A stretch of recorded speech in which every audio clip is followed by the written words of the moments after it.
السلام علیکم ورحمۃ اللہ نحمدہ ونصلی علی رسولہ الکریم اما بعد وقول اللہ تعالی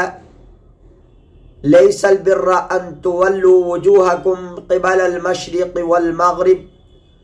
ولكن البر من آمن باللہ والیوم الآخر والملائکة والکتاب والنبیین وآت المال على حبہ ذوی القربى والیتامى والمساکین وابن السبیل والسائلین وفی الرقاب واقام الصلاة والسائلین وفی الرقاب واقام الصلاة وآت الزکاة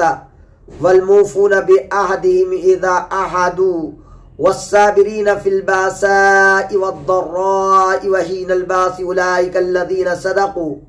واولئک هم المتقون۔ ناظرین کرام، صحیح بخاری سے باب امور الایمان کے متعلق ہم نے کچھ باتیں آپ کی خدمت میں رکھی تھیں اور یہ درس دیا تھا کہ امام بخاری رحمۃ اللہ علیہ کا اس باب کے لانے کا کیا مقصد ہے۔ امام بخاری رحمۃ اللہ علیہ بتانا چاہتے ہیں کہ ایمان کے احکامات، یعنی جو احکامات اللہ تعالیٰ نے بیان فرمائے ہیں اور جن کا تذکرہ نبی کریم صلی اللہ علیہ وسلم نے کیا ہے، اور جن اعمال اور حکموں پر اللہ کے نبی صلی اللہ علیہ وسلم نے عمل کیا ہے، ان کا تعلق ایمان سے ہے۔ یعنی آدمی جو اعمال کرے گا اس کا ایمان بڑھے گا، ایمان میں زیادتی ہوگی اور ایمان میں کمی نہیں ہوگی، اور اگر ان عوامل پر، ان احکامات پر عمل پیرا نہیں ہوگا تو ایسی صورت میں اس کے ایمان میں نقص ہوگا، اس کا ایمان کمال تک نہیں پہنچے گا۔ لہذا اللہ رب العالمین کے کلام سے، اللہ تبارک و تعالیٰ کے فرمان سے آپ نے بہت ساری آیات کو یہاں نقل فرمایا ہے، جن میں سے پہلی آیت یہی ہے جس کی میں نے آپ کی خدمت میں تلاوت کی ہے۔ اللہ سبحانہ و تعالیٰ فرماتا ہے لیس البر ان تولوا وجوہکم قبل المشرق والمغرب، مشرق و مغرب کی جانب تمہارا چہرے کو پھیر لینا یہی نیکی نہیں ہے، بلکہ نیکی تو یہ ہے وَلَكِنَّ الْبِرَّ مَنْ آمَنَ بِاللَّهِ وَالْيَوْمِ الْآخِرِ، لیکن نیکی تو یہ ہے کہ جو اللہ پر ایمان لائے اور آخرت کے دن پر یقین کرے اور فرشتوں پر ایمان لایا، اور اسی طرح جس نے اللہ کی کتاب پر ایمان لایا اور نبیوں پر ایمان لایا، اور اسی طرح وہ مال کو عطا کرے اللہ کی محبت میں رشتہ داروں اور یتیموں اور اسی طرح مسکینوں کو اور مسافروں کو اور سوال کرنے والوں کو، اور اسی طرح ان لوگوں کو جو غلامی کی حالت میں ہے ان کی گردن آزاد کرانے کے لیے عطا کرے، اور اسی طرح نماز کو قائم کرے، زکوٰۃ کو ادا کرے، اور اسی طرح وہ اللہ کے اس وعدے کو وہ پورا کرنے والے ہوں جو انہوں نے کیا ہے اللہ سے، اور صبر کرنے والے ہوں، یعنی جنگ کی حالت میں، نقصان کی حالت میں اور پریشانی کی حالت میں۔ یہی وہ لوگ ہیں جنہوں نے سچ کر دکھایا، اور یہی لوگ متقی اور پرہیزگار ہیں۔ اللہ سبحانہ و تعالیٰ نے یہ مومنین کی صفات بتائی ہے کہ ایمان والے کا کام صرف نماز کا پڑھ لینا، مشرق و مغرب کی جانب منہ کر لینا ہی نہیں، بلکہ ایمان والے کے ایمان کا تعلق ان تمام امور سے ہے جس کا حکم اللہ تعالیٰ نے دیا ہے۔ ان میں سے اللہ کا ایک حکم یہ بھی ہے کہ اللہ پر ایمان رکھنا، جیسا کہ ہم نے آپ کو بتایا تھا آخرت کے دن پر ایمان رکھنا، یعنی ہم اس دنیا کو چھوڑ کر جانا ہے، ایک دن یہ دنیا فنا ہو جائے گی اور اس دنیا سے ہمیں رخصت ہو کر آخرت کی طرف جانا ہے۔ آخرت میں میدان محشر میں اللہ تعالیٰ کے ہمارے کیے ہوئے اعمال کا حساب و کتاب ہونا ہے اور اس کی جزا اور سزا ملنی ہے۔ جو لوگ اچھے کام کریں گے وہ جنت میں جائیں گے اور جو لوگ برے کام کریں گے وہ جہنم میں جائیں گے۔ یہ جزا اور سزا پر پورا یقین جس کو حاصل ہوگا وہی ایمان والا ہوگا، اور جس کو ان تمام چیزوں پر یقین نہیں تو وہ ایمان والا نہیں ہو سکتا۔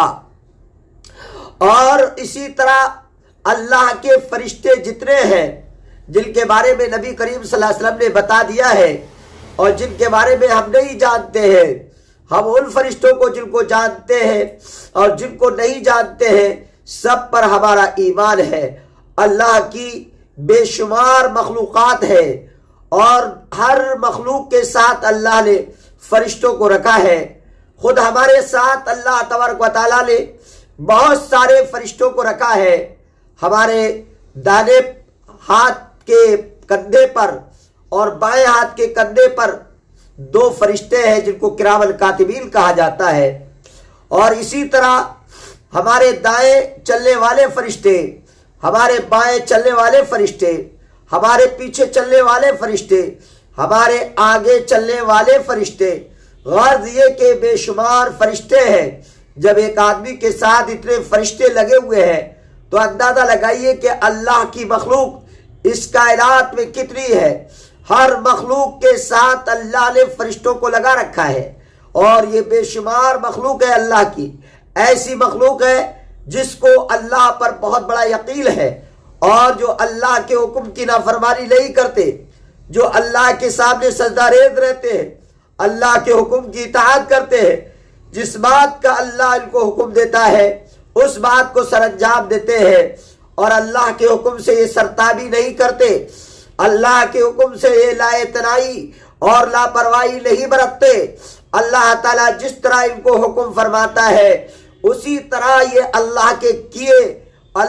کہے ہوئے کے مطابق عمل کرتے ہیں اور اللہ کے بتائے ہوئے کے مطابق عمل کرتے ہیں۔ لا یسبقونہ بالقول، اور اللہ کے قول سے آگے بھی نہیں بڑھتے اور نہ ہی اس کے حکم کی نافرمانی کرتے ہیں۔ یہ بڑے مطیع، بڑے فرمانبردار، بڑے اللہ والے اور بڑے ہی پرہیزگار اور اللہ تعالیٰ کے نیک بندے ہیں جن کو فرشتے کہا جاتا ہے۔ فرشتوں میں سب سے بڑے، سب سے عظیم اور سب سے اونچے مرتبے والے فرشتے حضرت جبرائیل علیہ السلام ہے۔ باقی اور فرشتے حضرت میکائیل علیہ السلام اور حضرت ملک الموت اور اسی طرح حضرت اسرافیل علیہ السلام، یہ سارے فرشتے اللہ تبارک و تعالیٰ کے بڑے برگزیدہ فرشتے ہیں اور اللہ کے حکم کی اطاعت کرتے ہیں، اور جبرائیل امین فرشتوں کے سردار ہیں۔ حضرت ان تمام فرشتوں پر اعلیٰ سے لے کر ادنا تک جتنے بھی فرشتے ہیں ان پر ایمان لانے کا حکم ہے۔ تو فرمایا وَلَٰكِنَّ الْبِرَّ، لیکن نیکی اس میں ہے کہ جو ایمان لایا اللہ پر اور آخرت کے دن پر جو ایمان لائے اور فرشتوں پر جو ایمان لائے، اور فرشتوں پر ایمان لانے کا مطلب جو ہم نے سمجھایا وہی ہے، اللہ کی بے شمار مخلوق ہے اور اس پر ایمان رکھنا ہر ایک مسلمان کے لیے لازمی اور ضروری ہے۔ جو اللہ کے فرشتوں پر ایمان نہیں رکھتا وہ اللہ تبارک و تعالیٰ کا مومن بندہ ہو ہی نہیں سکتا۔ اللہ کے فرشتوں سے تو دشمنی انہی کو ہوتی ہے کہ جو اللہ تعالیٰ سے یہ دشمنی رکھتے ہیں۔ من کان عدوا لجبریل، اللہ رب العزت نے خود فرمایا کہ جو جبرائیل کا دشمن ہے، جو میکائیل کا دشمن ہے، وہ اللہ کا دشمن ہے۔ تو اللہ تبارک و تعالیٰ نے ان فرشتوں کو اپنی عبادت کے لیے پیدا کیا ہے۔ یہ ہر جگہ اللہ کی اطاعت میں مصروف ہے، اور بیت معمور کے اندر اللہ رب العالمین نے فرشتوں کو یہ حق دیا ہے کہ وہ آسمان میں اللہ کی عبادت کرے جو بالکل کعبے کی سیٹ پر ہے۔ اس میں فرشتے 70,000 فرشتے ایک وقت میں داخل ہوتے ہیں، اور جب وہ عبادت کر کے نکل آتے ہیں تو اس کے بعد پھر 70,000 فرشتے جاتے ہیں۔ اس طرح فرشتوں کی قطار لگی رہتی ہے اور وہ اللہ کی عبادت میں مصروف رہتے ہیں۔ جو 70,000 پہلے گئے تھے ان کی باری قیامت تک اب آنے والی نہیں۔ تو یہ اللہ تعالیٰ کی وہ عظیم مخلوق ہے جس پر اللہ تعالیٰ نے ایمان رکھنے کا حکم فرمایا ہے۔ تو نیکی تو یہ بھی ہے، اور اسی طرح کتاب پر ایمان رکھنا۔ 4 کتابہ عرشو آیا، 5واں آیا ڈنڈا، ڈنڈا بھائی جو بجدا نائی بے دینی دا کنڈا۔ 4 کتابیں عرش سے آئی، اور اس کے علاوہ صحیفے آئے، اور بہت سارے صحیفے اللہ تبارک و تعالیٰ کی جانب سے آئے۔ ان سب پر ایمان رکھنا اہل ایمان کا کام ہے۔ اللہ تعالیٰ کی سب سے زیادہ معزز کتاب، سب سے زیادہ عظیم ترین کتاب، جس کا ایک شوشہ بھی نہیں ٹلا، جس کا سب سے پہلا مقام ہے، وہ ہے قرآن مقدس، جس کو اللہ تعالیٰ نے اپنے آخری نبی صلی اللہ علیہ وسلم کو عطا کیا۔ اللہ رب العالمین نے اللہ کے نبی صلی اللہ علیہ وسلم کے قلب اطہر پر اس کتاب کا نزول فرمایا، اور اللہ رب العالمین نے بڑی عظیم کتاب بنائی جس کو فرشتے حضرت جبرائیل علیہ السلام لے کر آئے، اور جس کو محمد صلی اللہ علیہ وسلم کے پاس لے کر کے آئے، ایسی راتوں میں لے کر آئے جو راتیں سب سے افضل ترین راتیں تھی۔ اس پر ایمان رکھنا، اور اسی طرح تورات و انجیل اور زبور پر ایمان رکھنا، اور دیگر صحائف پر ایمان رکھنا بہت ہی لازمی اور ضروری ہے۔ اور نبیوں پر والنبیین، اور جتنے نبی پیغمبر حضرت آدم علیہ السلام سے لے کر محمد رسول اللہ صلی اللہ علیہ وسلم تک، اور محمد رسول اللہ صلی اللہ علیہ وسلم پر ایمان رکھنا لازمی اور ضروری ہے۔ اللہ کے جتنے پیغمبر آئے، بعض لوگوں کا کہنا ہے کہ تقریباً سوالات انبیاء کرام علیہ السلام اس کائنات میں تشریف لائے، لیکن صحیح تعداد کا علم اللہ کو ہے، واللہ عالم بالصواب۔ لیکن 25 انبیاء کرام جن کا تذکرہ اللہ نے اپنے قرآن میں فرمایا ہے، ان پر ایمان رکھنا، اور جتنے انبیاء کرام علیہ السلام اس کائنات میں آئے ان سب پر، جن کو ہم جانتے ہیں اور جن کو ہم نہیں جانتے ہیں، سارے پیغمبروں پر ایمان رکھنا جو محمد صلی اللہ علیہ وسلم سے پہلے تشریف لائے ہیں بہت ضروری اور لازمی۔ اور پھر آخری نبی محمد صلی اللہ علیہ وسلم پر ایمان رکھنا بہت ضروری اور لازمی ہے۔ بغیر رسول اللہ صلی اللہ علیہ وسلم پر ایمان لائے ہوئے ایمان مکمل نہیں ہو سکتا، گرچہ وہ پہلے زمانے کے جو ہے انبیاء پر ایمان رکھنے والے لوگ نبی صلی اللہ علیہ وسلم کے زمانے میں موجود ہو، اور وہ رسول اللہ صلی اللہ علیہ وسلم پر ایمان نہ لائے تو وہ مومن مسلم نہیں ہو سکتے۔ یہ بات پتہ چلی، اور اسی طرح کہا گیا کہ تمام نبیوں پر نبیین جو ہے جمع آئی ہے۔ جمع کا مطلب یہ ہے کہ جتنے بھی نبی حضرت آدم علیہ السلام سے لے کر محمد رسول اللہ صلی اللہ علیہ وسلم کو ملا کر آپ صلی اللہ علیہ وسلم تک جتنے بھی پیغمبر آئے، سارے پیغمبروں پر ایمان رکھنا لازمی اور ضروری ہے۔ اس کے بعد یتیموں، اور اسی طرح اللہ تعالیٰ نے آپ کو اللہ پر ایمان کی صلاحیت عطا فرمائی، آخرت کے دن پر ایمان رکھنے کی صلاحیت عطا کی، فرشتوں پر ایمان رکھنے کی صلاحیت عطا کی، اور اللہ تعالیٰ نے آپ کو کتاب پر ایمان رکھنے کی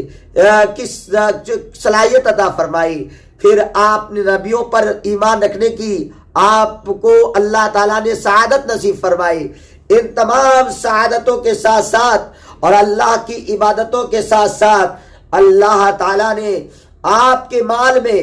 آپ کی دولت میں، آپ کی کمائی میں غربا کا،